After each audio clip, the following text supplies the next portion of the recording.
आज आपको एक पौराणिक कथा के माध्यम से बहुत ही बड़ी सीख मिलने वाली है, तो वीडियो को लास्ट तक जरूर देखें।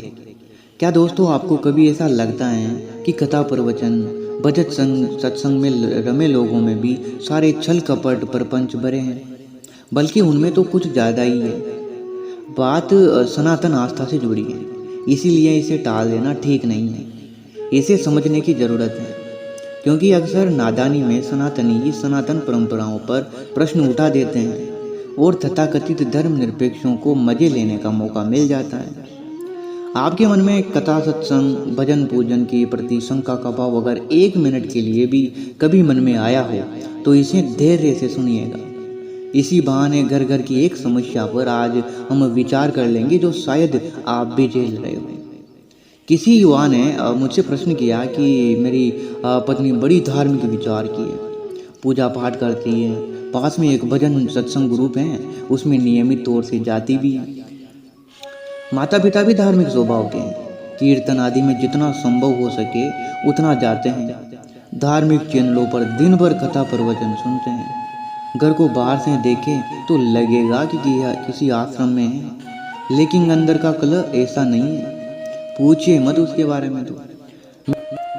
लेकिन मेरे पास तो समय नहीं है, तो मैं तो कभी कभी ही इन सब चीज़ों में भाग लेता हूँ। मंदिर के सामने गुजरता हूँ तो रुककर प्रणाम कर लेता हूँ। समय भी नहीं है, सोशल मीडिया आदि में समय निकल जाता है। पूरा परिवार कथा सत्संग में लगा रहता है, फिर भी घर युद्ध का मैदान बना हुआ है। आप कहते हैं कि सज्जनों के साथ मित्रता और सत्संग दोनों से जीवन में सकारात्मक बदलाव आते हैं, फिर मेरे घर में ऐसा क्यों नहीं है? सत्संग भजन सब ढकोसले हैं, बल्कि वहीं पर आकर लोग एक दूसरे के घर के झगड़ों को डिस्कस करेंगे। आज झगड़े में नया क्या करना है वो वहीं पर आकर आपस में बातचीत करते हैं। निराश व्यक्ति अंततः सारी झल्लाहट उस पर निकालता है जहां से प्रतिरोध का स्वर नहीं आएगा। अक्सर धर्म अध्यात्म को ही लोग कोसते हैं, क्योंकि उससे उन्हें आशा सबसे ज़्यादा होती है।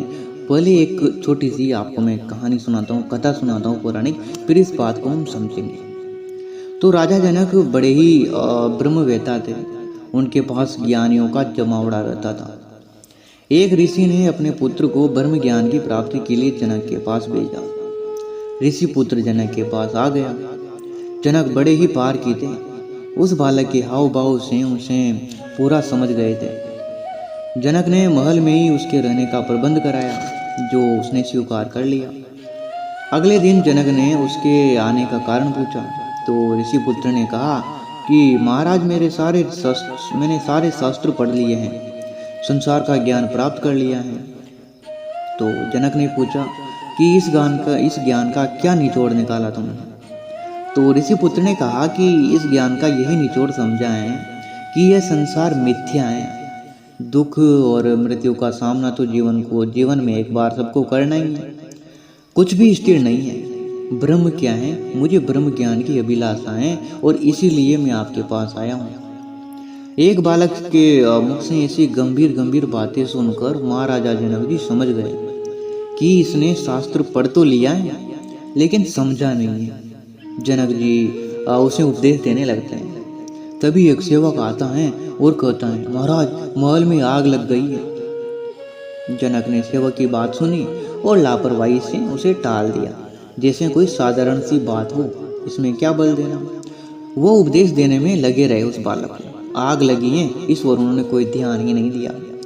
थोड़ी देर बाद वही सेवक फिर आता है और कहता है, वो पहले से ज्यादा अब व्याकुल था। उसने जनक जी को आग का पूरा ब्यौरा दे दिया कि आग बढ़ती बढ़ती महल में कहाँ तक पहुँच चुकी है, क्या क्या उसने जलाकर राख कर दिया है। सेवक ने कहा कि महाराज आग आपके अपने शयन कक्ष तक पहुँच चुकी है।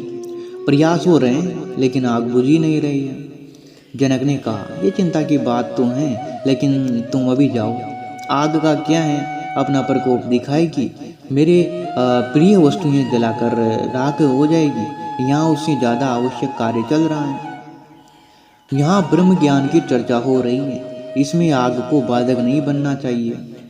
संसार मिथ्या है, आग को अपना काम करने दो, हमें अपना काम करने दो। जनक स्थिर भाव से रहे और उस ऋषि कुमार को उपदेश देना उन्होंने जारी रखा। सेवक बीच बीच में बार बार आता और विनम्रता से आग का ब्यौरा देकर चला जाता। बार बार आग की बात सुनकर ऋषि कुमार का ध्यान ब्रह्म उपदेश से तो हट गया और अब आग की गति पर ही जा टिका। जनक जी उसके सामने ब्रह्म व्याख्या कर रहे थे, लेकिन वो तो अंदाजा लगा रहा था कि आग अब तक कहाँ पहुंची होगी। थोड़ी देर में सेवक फिर लौट आता है, घबराते हुए बोलता है, महाराज क्षमा करें, अब तो आग अतिथि गृह तक पहुंच गई है जहाँ ये ऋषि पुत्र ठहरे हुए हैं। अब इससे पहले कि जनक कुछ उत्तर देते वो ऋषि कुमार खड़ा हो जाता है। अब उससे रहा नहीं जाता और घबराते हुए बोलता है, महाराज मेरी तो लंगोट और धोती सभी कुछ वहीं टकी है कक्ष में, मैं उसे उतार लाता हूँ, कहीं जल ना जाए। ये ब्रह्मचर्या उर्चा तो फिर बाद में होती रहेगी, ये तो बाद में भी कहीं नहीं जा रही, आग लग जाएगी तो फिर तो सारा नष्ट हो जाएगा। जनक जी बोले, ऋषि कुमार तुम कहते हो कि संसार के सारे शास्त्र पढ़कर समस्त ज्ञान प्राप्त कर लिया है, क्या यही ज्ञान है? इसी के आधार पर संसार को मिथ्या कह रहे हो? तुम्हारा मोह तो खूंटी पर लटके साधारण वस्त्रों में लिपटा हुआ है। मोह ही अज्ञान की वह रस्सी है जिससे सारा ज्ञान उलझ कर छटपटाता रहता है। कुछ प्राप्त करने के स्थान पर कुछ प्रदान करने की भावना से बिताया एक दिन प्राप्ति की इच्छा वाले 100 दिनों से ज़्यादा सुखमय होता है, और यही ब्रह्म सत्य है। तो अब आते हैं बंधुओं उस लड़के की बात पर। तो आपके परिजन तन से तो सत्संग में है, लेकिन मन उनका घर की खूंटी में टंगा रहता है। उनके कानों में बातें सुन तो ली है उन्होंने जो उनको आनंदित कर रही है, लेकिन वो हृदय तक नहीं जा रही है। इसीलिए उनका सत्संग ऋषि पुत्र जैसा ही है जो लंगोट और धोती तक ही उलझा हुआ है। आत्मा तक ज्ञान को पहुंचने ही नहीं दिया जा रहा है, तो फिर वो आत्मा को निर्मल करेगा कैसे? दोष सत्संग का नहीं है, नहीं दोष सोशल मीडिया का है। दोष हमारा है कि हम वहाँ से लेकर क्या आ रहे हैं। बहुत से लोग मंदिरों में जाते हैं टाइम पास करने, कुछ तो जूते चप्पल चुराने जाते हैं, कुछ मुफ्त का प्रसाद खाने, कुछ अभद्रता करने। लेकिन इसका अर्थ ये नहीं हो गया है कि मंदिर उसका ये स्थान है। ज़्यादातर लोग मंदिर मानसिक शांति और नई आशा के साथ जाते हैं और उन्हें वही मिलता है। जाकी राही भावना जैसी प्रभु मूरत तेनी देसी अदेखी तेसी। अब आपकी बात कर लेते हैं। संभव है कि घर में युद्ध की मुद्रा में रहने वाले लोग इतने ज़्यादा हैं कि उन सेना नायकों के सामने आप शस्त्र उठाने की हिम्मत नहीं कर पा रहे हो, लेकिन गति आपकी भी वही है। आपने कहा कि बस जब मौका मिले चलते फिरते पढ़ लेता हूँ, मंदिर दिख जाए तो प्रणाम कर लेता हूँ, बाकी का खाली समय सोशल मीडिया में निकल जाता है।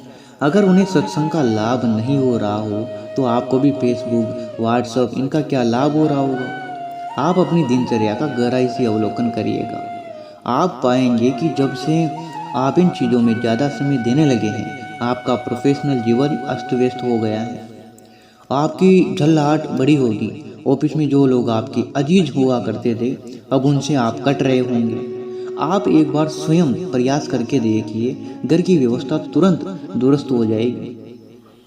सत्संग मंडली या टीवी का प्रवचन दे रहे बाबा की जिम्मेदारी नहीं है आपका परिवार। एक प्रयास आप स्वयं भी करके देखिए। शायद सत्संग में वे यही सीख कर आए हो कि घर का भरता यानी सबके लिए पेट भरने का प्रबंध करने वाला जो राह दिखाएगा उस पर चलना चाहिए। भरता तो उन्हें कोई राह ही नहीं दिखा रहा है।